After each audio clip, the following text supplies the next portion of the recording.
Concentration gradient এবং electric gradient নিয়ে আমরা এখানে জানার চেষ্টা করব। খেয়াল করে এখানে একটা সুন্দর সেল আঁকা আছে, যদিও এতটা সুন্দর না, তাও চেষ্টা করেছি আঁকার। এবং এই সেল বা কোষের ভেতরে কিছু উপাদান দেখতে পাচ্ছ, যদিও অনেক কম উপাদান, এখানে কিন্তু আরও অনেকগুলো উপাদান আছে। এবং একটা সেলের বাইরেও কিন্তু অনেক উপাদান থাকে। তো সেলের ভেতরের অংশকে আমরা বলে থাকি কি ইন্ট্রা সেলুলার ফ্লুইড, এবং কোষের বাইরের অংশ যেটা সেটাকে বলা হয় এক্সট্রা সেলুলার ফ্লুইড। এখন আমাদের কনসেন্ট্রেশন গ্রেডিয়েন্ট আর ইলেকট্রিক গ্রেডিয়েন্ট আসলে কেমন? এর মানে হচ্ছে, তোমরা জানো যে একটা সেলের ভেতরে আমরা খুব কম পরিমাণ পজিটিভ আয়ন পেয়ে থাকি, আর একটা সেলের বাইরে বেশি পরিমাণ নেগেটিভ আয়ন মানে পজিটিভ আয়নকে পেয়ে থাকি। আমরা কিছু নির্দিষ্ট পাম্প সম্পর্কে জেনেছি। ধরা যাক এটা হচ্ছে আমাদের আয়ন পাম্প। আয়ন পাম্পগুলো কী করতো, যখন প্রতিবার আমি আয়ন পাম্পকে অ্যাক্টিভেট করতাম এটিপি দিয়ে, তখন বাইরের দিকে বেসিক্যালি আমাদের 3টা Na+ আয়ন বের হতো, এবং ভেতরের দিকে বেসিক্যালি 2টা K+ বা পটাশিয়াম প্লাস আয়ন ঢুকতো। এতে করে আমাদের সেলের ভেতরের অংশটুকু আস্তে আস্তে ঋণাত্মক হয়ে যেত, বা এর মধ্যে পজিটিভ চার্জের মানটা আস্তে আস্তে কমে যেত। এভাবে প্রতিবার যখন আয়ন পাম্পটাকে অ্যাক্টিভেট করা হতো এটিপি দিয়ে, তখন আস্তে আস্তে আমাদের সেলের ভেতরেরটা একদম নেগেটিভিটি চলে আসতো, এবং বাইরেরটা হচ্ছে পজিটিভিটি চলে আসতো। এবং আমরা এই যে এক্সট্রা সেলুলার ফ্লুইড এবং ইন্ট্রাসেলুলার ফ্লুইডের মাঝে একটা পটেনশিয়াল ডিফারেন্স দেখতে পেয়েছিলাম, যেটা -40 মিলিভোল্ট থেকে -90 মিলিভোল্ট পর্যন্ত ভ্যারি করে। বাট বেশিরভাগ ক্ষেত্রে আমরা যেটা ধরে নিই সেটা হচ্ছে -70 মিলিভোল্ট পর্যন্ত ধরে নিই। তাহলে এই যে সেলের ভেতরের এবং বাইরের একটা ইলেকট্রিক পটেনশিয়াল -70 মিলিভোল্ট, এই ইলেকট্রিক পটেনশিয়ালের জন্য আমরা বলতে পারি সেলের বাইরে বেশি পরিমাণ ধনাত্মক, সেলের ভিতরে কম পরিমাণ ধনাত্মক। তো তোমরা জানো যে একটা ইলেকট্রিসিটি যখন ফ্লো হয় তখন সেটা হায়ার পটেনশিয়াল থেকে লোয়ার পটেনশিয়ালের দিকে ফ্লো হয়। এর মানে হচ্ছে, যেখানে আমাদের বিভবের মান বেশি বা উচ্চ বিভব, সেখান থেকে কারেন্ট বা তড়িৎ বা ইলেকট্রিসিটি নিম্ন বিভবের দিকে ফ্লো হয়। তাহলে সেলের ভেতরেও কিন্তু অনেকটা একই কাজ ঘটে। সেলের বাইরেরটা অনেক হায়ার পটেনশিয়াল যুক্ত, যেহেতু বেশি পরিমাণ পজিটিভ সোডিয়াম চার্জগুলো বের হয়ে গেছে, আর ভেতরে যেহেতু কম পরিমাণ পটাশিয়াম চার্জগুলো ঢুকেছে, তাই সেলের ভেতরটা হচ্ছে কি লোয়ার পটেনশিয়াল। যখন এরকম হায়ার পটেনশিয়াল থেকে লোয়ার পটেনশিয়াল দিকে ইলেকট্রন এটা হচ্ছে কারেন্ট ফ্লো হওয়ার চেষ্টা করে, তখন তাদের মধ্যে একটা ইলেকট্রিক ফিল্ড তৈরি হয়। আর ইলেকট্রিক ফিল্ডও সবসময় হায়ার পটেনশিয়াল থেকে লোয়ার পটেনশিয়ালের দিকে কাজ করে। তাহলে আমরা বলতে পারি সেলের বাইরে যেহেতু হায়ার পটেনশিয়াল বা বেশি পরিমাণ পজিটিভ চার্জ, ভেতরে যেহেতু কম পরিমাণ পজিটিভ চার্জ, তাই এই সেলের মধ্যে একটা ইলেকট্রিক পটেনশিয়াল তৈরি হবে, মানে ইলেকট্রিক ফিল্ড তৈরি হবে, এবং এই ফিল্ডের দিক থাকবে সেলের বাইরে থেকে ভিতরের দিকে। এবং এই ইলেকট্রিক ফিল্ডটা যখন তৈরি হবে, সে বেসিক্যালি অনেকগুলো কাজ করতে পারে। সে ভেতরের দিকে থাকা আয়নগুলোকে ফোর্স করতে পারে যেন তারা সেলের বাইরে না বের হয়।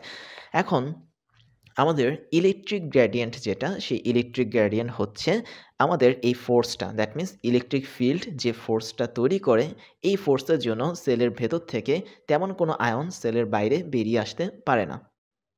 যেহেতু আমাদের এই ইলেকট্রিক ফিল্ডটা সেলের ভেতরে ধাক্কা দিয়ে রাখছে, তাহলে আমরা বলতে পারি সেলের বাইরে থেকে সেলের ভেতরে যতগুলো K+ ঢুকছে বা পটাশিয়াম আয়ন ঢুকছে, এগুলো ঢোকার জন্য দায়ী হচ্ছে আমাদের এখানে থাকা ইলেকট্রিক ফিল্ড বা ইলেকট্রিক গ্রেডিয়েন্ট। তার মানে ইলেকট্রিক গ্রেডিয়েন্টটা বেসিক্যালি সেলের ভেতরে K+ ঢোকানোর জন্য দায়ী। এবং এই K+ বা পটাশিয়াম আয়নগুলো বেসিক্যালি সেলের বাইরে কিন্তু তখন বের হতে পারছে না। এরপরে আমরা যেটা দেখব সেটা হচ্ছে কনসেন্ট্রেশন গ্রেডিয়েন্ট। কনসেন্ট্রেশন মানে হচ্ছে কি, আমরা জানি যে এটার মানে হচ্ছে ঘনমাত্রা। তো একটু খেয়াল করে দেখো তো, আমাদের সেলের ভিতরে আমরা বলেছিলাম যেহেতু পটাশিয়াম আয়নটা বারবার ঢুকছে, তাই সেলের ভিতরে সব জায়গায় কী আয়ন থাকবে? অবশ্যই এরকম পটাশিয়াম আয়নের ঘনত্ব বেশি থাকবে। আবার সেলের ভেতর থেকে বাইরে যেহেতু সোডিয়াম আয়নগুলো 3টা আকারে মানে 3টা করে বের হচ্ছে, তাই সেলের বাইরে আমরা বলতে পারি সোডিয়াম আয়নের আধিক্যতা বেশি থাকবে। তাহলে সেলের মধ্যে যেহেতু চ্যানেল আছে, এবং সেলের মধ্যে যেহেতু ডিফিউশন বা ব্যাপন ব্যাপারটা কাজ করে, তাই অবশ্যই ভিতরে বেশি ঘনত্বের পটাশিয়াম চাইবে বাইরে বেরিয়ে যেতে এই চ্যানেলের মাধ্যমে, এবং বাইরে থাকা বেশি পরিমাণ সোডিয়াম আয়ন চাইবে ভেতরে থাকা কম আয়নের বা কম ঘনত্বের সোডিয়াম আয়নের কাছে যেতে ব্যাপন অনুসারে। কিন্তু এখানে এই যে একটা ব্যাপনের পার্থক্য তৈরি হলো, ব্যাপনের পার্থক্য মানে ঘনমাত্রার পার্থক্য, যে পার্থক্যর জন্য বাইরের বেশি পরিমাণ সোডিয়াম চাচ্ছে ভেতরে যেতে, ভেতরের বেশি পরিমাণ পটাশিয়াম চাচ্ছে হচ্ছে বাইরে যেতে, এই ঘটনাটাকে বলা হয় কনসেন্ট্রেশন গ্রেডিয়েন্ট বা ঘনমাত্রার একটা গ্রেডিয়েন্ট। যেখানে গ্রেডিয়েন্ট কাজ করে বা এই টাইপের ব্যাপারগুলো কাজ করে, সেখানে আলাদাভাবে ফ্লাক্সও কিন্তু কাজ করে। তো আমরা দেখতে পাচ্ছি এখানে ইলেকট্রিক গ্রেডিয়েন্টের জন্য যে ইলেকট্রিক ফিল্ডটা কাজ করছে, ওর জন্য একটা ফ্লাক্স কাজ করে যার নাম হচ্ছে ইলেকট্রিক ফ্লাক্স। যেহেতু আমাদের এখানে ইলেকট্রিক ফিল্ড থাকছে, তাই ওর জন্য আলাদাভাবে একটা ইলেকট্রিক ফ্লাক্স কাজ করবে, এবং এই ইলেকট্রিক ফ্লাক্সটাকে সাধারণত প্রকাশ করা হয় জে অফ ই দিয়ে। আবার এখানে কনসেন্ট্রেশন গ্রেডিয়েন্টটা কার জন্য হচ্ছে? অবশ্যই ব্যাপনের জন্য হচ্ছে। ব্যাপনের জন্য কি হচ্ছে? এখানে বেশি পরিমাণ আয়ন কম পরিমাণ আয়নের দিকে চলে যাওয়ার চেষ্টা করছে। তাই এই ব্যাপনের জন্য আলাদা একটা ফ্লাক্স কাজ করে, যেটাকে বলা হয় ডিফিউশন ফ্লাক্স। এবং ডিফিউশন ফ্লাক্সকে প্রকাশ করা হয় জেডি দিয়ে। তাহলে আমরা কিন্তু একটা বিষয় ক্লিয়ার, যদি আমি পটাশিয়ামের ক্ষেত্রে ব্যাপারটাকে ধরি, ভেতরে মানে সেলের ভেতরে অনেক পরিমাণ পটাশিয়াম আয়ন, এই পটাশিয়াম আয়নগুলো চাচ্ছে কোষের বাইরে বেরিয়ে যেতে। কিসের মাধ্যমে বেরিয়ে যেতে চাচ্ছে? অবশ্যই চ্যানেলের মাধ্যমে বেরিয়ে যেতে চাচ্ছে। এখানে আরেকটা বিষয় মনে রাখতে হবে তোমাদের, এখানে যে পটাশিয়াম ভোল্টেজ গেটেড চ্যানেলগুলো আছে, অর্থাৎ এই যে আমি এখানে ধরে নিলাম এই বেগুনিগুলো হচ্ছে পটাশিয়াম ভোল্টেজ গেটেড চ্যানেল। তো এই পটাশিয়াম ভোল্টেজ গেটেড চ্যানেলগুলো সবসময় ওপেন থাকার চেষ্টা করে, এবং এই ওপেন থাকার মাধ্যমে তারা চায় যে ভিতরে থাকা এক্সেসিভ বা বেশি পরিমাণ পটাশিয়াম আয়নগুলো বাইরে যেন বেরিয়ে আসে। তাহলে এখানে পটাশিয়ামের যে বেরিয়ে আসার দিকটা বা কনসেন্ট্রেশন গ্রেডিয়েন্টের যে দিকটা বা বলতে পারি ডিফিউশন ফ্লাক্সের যে দিক, সেটা হচ্ছে ভেতর থেকে বাইরের দিকে। তাহলে আমরা বলতে পারি ডিফিউশন ফ্লাক্স যদি আমি পটাশিয়াম আয়নের জন্য কল্পনা করি বা ধরি, তাহলে সেটা হচ্ছে ইন্ট্রাসেলুলার ফ্লুইড থেকে এক্সট্রাসেলুলার ফ্লুইডের দিকে। Intracellular fluid to extracellular fluid. আবার আমাদের যদি পটেনশিয়ালের দিকে তাকাই, বাইরে এক্সট্রাসেলুলার ফ্লুইডের মধ্যে পটেনশিয়াল বেশি, হায়ার পটেনশিয়াল, আর ভেতরে হচ্ছে কি লোয়ার পটেনশিয়াল। আর ইলেকট্রিক ফ্লাক্সের কথা যদি বলি, সেটা হচ্ছে হায়ার পটেনশিয়াল থেকে লোয়ার পটেনশিয়ালের দিকে কাজ করে। তাই বলতে পারি ইলেকট্রিক ফ্লাক্সটা এখানে হায়ার পটেনশিয়াল বা এক্সট্রাসেলুলার ফ্লুইড থেকে লোয়ার পটেনশিয়াল বা ইন্ট্রাসেলুলার ফ্লুইড দিকে কাজ করে। তার মানে ইলেকট্রিক ফ্লাক্স যেদিকে কাজ করতে চাচ্ছে, ডিফিউশন ফ্লাক্সটা কিন্তু তার অপোজিট দিকে কাজ করতে চাচ্ছে। এদের মধ্যে যার মান বেশি হবে সেই কিন্তু বেশি পরিমাণ প্রায়োরিটি পাবে আমাদের এই কোষের ক্ষেত্রে। আমি ধরে নিলাম যে ইলেকট্রিক ফ্লাক্সের মান হচ্ছে বেশি। ইলেকট্রিক ফ্লাক্স যদি ডিফিউশন ফ্লাক্সের চেয়ে বেশি হয়, তবে অবশ্যই আমাদের এই ইলেকট্রিক ফিল্ড বা বলতে পারি জেই এটার মান বেশি হবে। আর এটার মান যদি বেশি হয়, তাহলে বাইরে থেকে বেশি পরিমাণ পটাশিয়াম আয়ন ভেতরের দিকে বারবার ফ্লো হতে থাকবে। আর যদি ডিফিউশন ফ্লাক্সের মানটা বেশি হয়, দ্যাট মিনস ওর যদি ক্ষমতা বেশি হয়, তাহলে সেলের ভেতরে যে অনেকগুলো পটাশিয়াম আয়ন আছে, এরা এই ডিফিউশনের কারণে বা ব্যাপনের কারণে কন্টিনিউয়াসলি বাইরে বেরিয়ে যেতে থাকবে। তো যখন এদের দুজনের মান একটা আরেকটার সাথে না মিলে, তখন কিন্তু একটা প্রবলেম দেখা দেয়। কেননা তুমি যদি ইলেকট্রিক ফ্লাক্সের মান বেশি বানিয়ে ফেলো ডিফিউশন ফ্লাক্সের চেয়ে, তবে সারাটা জীবন তোমার শরীরের বাইরের থেকে এই ইলেকট্রিক ফ্লাক্স ভেতরের দিকে পটাশিয়ামকে পুশ করতে থাকবে। অর্থাৎ শরীরের বাইরের থেকে তো না, আর সেলের বাইরের থেকে আর কি।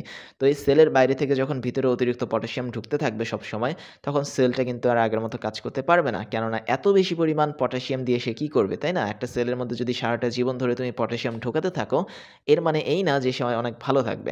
আবার তুমি যদি ইলেকট্রিক ফ্লাক্সের চেয়ে ডিফিউশন ফ্লাক্সটাকে বেশি বড় করে দাও, তখন এই ফ্লাক্সের জন্য সেলের ভেতরে থাকা এই যে পটাশিয়াম আয়নগুলো ছিল, এগুলো কন্টিনিউয়াসলি বের হয়ে যেতে থাকবে। আর একটা সেলের ভিতরে আর কয়টাই বা পটাশিয়াম আয়ন থাকে, তাই না? তো এরকম যদি সারা জীবন বের হতে থাকে, তাহলে সেলের ভেতরে আসলে টোটাল জিনিসটাই নষ্ট হয়ে যাবে। এখানে কখনো কোনো পটাশিয়াম থাকতে পারবে না।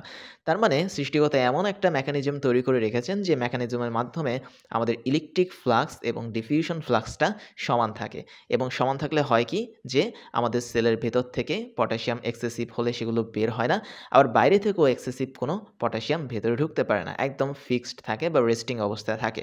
তো আমরা বলতে পারি যদি আমাদের ইলেকট্রিক ফ্লাক্সটা জেই হয় তবে এটার মান সমান এবং বিপরীতমুখী হবে আমাদের ডিফিউশন ফ্লাক্সের। That means J is equal to J of D but minus. কেন আমি সমান ও বিপরীত বলেছি? এখানে মাইনাসটা মানে এই না যে এটার মান হচ্ছে নেগেটিভ। এর মানে হচ্ছে জেই বা ইলেকট্রিক ফ্লাক্স যেদিকে কাজ করে হায়ার পটেনশিয়াল থেকে লোয়ার পটেনশিয়ালের দিকে, সেখানে জেডি বা ডিফিউশন ফ্লাক্সটা তার উল্টো দিকে কাজ করে, এই যে ভেতর থেকে বাইরের দিকে। এবং এরা যেহেতু একে অপরের বিপরীত দিকে কাজ করে, তাই আমি জাস্ট একটা জিনিসের আগে মাইনাস দিয়েছি। তো এটাকে যদি আমি একটু সলভ করার চেষ্টা করি, তাহলে জেই প্লাস জেডি যদি লিখি, এদের সমষ্টি হবে 0।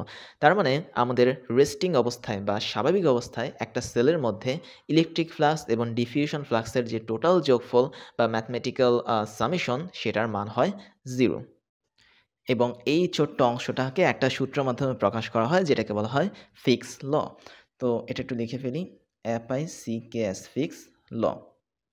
এখন আমাদের যেটা জানতে হবে সেটা হচ্ছে আমাদের এখানে যে দুটো ফ্লাক্স দেখতে পাচ্ছি, এই ফ্লাক্সের একটা সূত্র আছে বা ফর্মুলা আছে, এবং এই ফ্লাক্সেরও একটা ফর্মুলা আছে। তো চলো ওটা একটু দেখে ফেলি। তো আমাদের জেই বা ইলেকট্রিক ফ্লাক্স যেটা, বা বলতে পারি ইলেকট্রিক্যাল গ্রেডিয়েন্ট যেটা, সেটার জন্য যে সূত্র সেটা হচ্ছে Z is equal to mu C F. এখানে কিছু কিছু বোঝার আছে। মিও মানে হচ্ছে পারমিএবিলিটি, অর্থাৎ আমরা যে ভেদনযোগ্যতা বলি সেটার ইংলিশ হচ্ছে পারমিএবিলিটি। এখানে সি বলতে যেটা বোঝায় সেটা হচ্ছে আমাদের কি বলে এটাকে, কনসেন্ট্রেশন বা ঘনমাত্রা। তাহলে সি হচ্ছে আমাদের ঘনমাত্রা।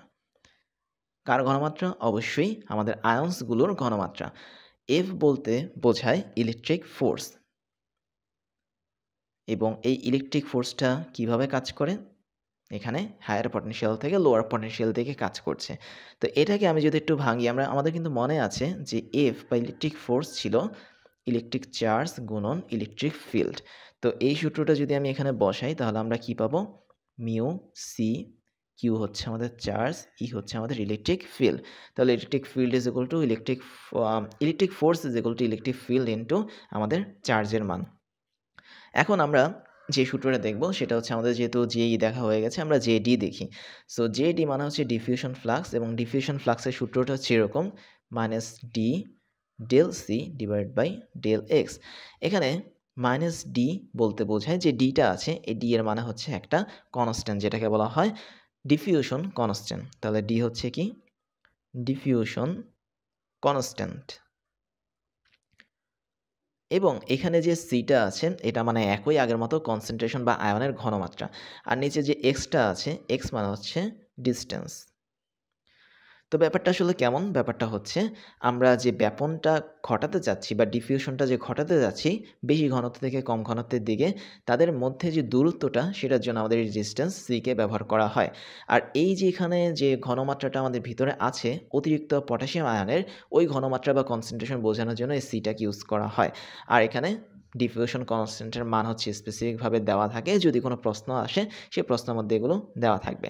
তো এই ছিল আমাদের আজকের যে কনসেন্ট্রেশন গ্রেডিয়েন্ট এবং ইলেকট্রিক গ্রেডিয়েন্ট নিয়ে আলোচনা। এবার আমি তোমাদেরকে আমার পরিচয়টা জানাচ্ছি। আমি হচ্ছি ইমতিয়াজ, ওয়েডেমি সহ ক্রাশ ইঞ্জিনিয়ারিং এবং টকডেমির ফাউন্ডার হিসেবে কাজ করছি, যেখানে ওয়েডেমিতে আমি স্কুল এবং কলেজ লেভেলের স্টুডেন্টদেরকে পড়াই, ক্রাশ ইঞ্জিনিয়ারিংয়ে আমি ইঞ্জিনিয়ারিং লেভেলের স্টুডেন্টদেরকে পড়িয়ে থাকি, এবং টকডেমিতে মেডিকেল সায়েন্সের স্টুডেন্টদেরকে পড়িয়ে থাকি।